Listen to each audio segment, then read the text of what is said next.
Hey, what is up everyone? Welcome back to our YouTube channel. So for today's video, I'm going to teach you how you can easily change minimum stay on Airbnb.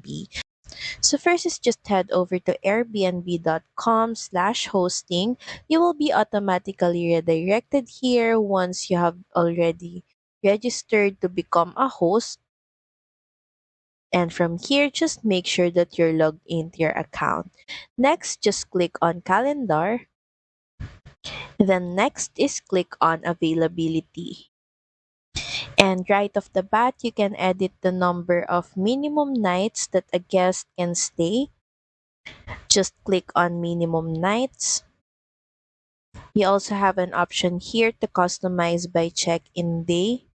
So from here, just enter the number of minimum nights that you want a guest can stay on your Airbnb. Say for example, you're going to enter 3.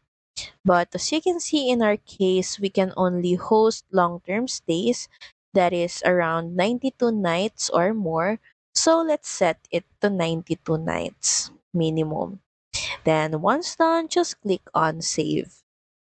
So that's pretty much it. Thank you very much for watching this video. I hope that you find this video helpful.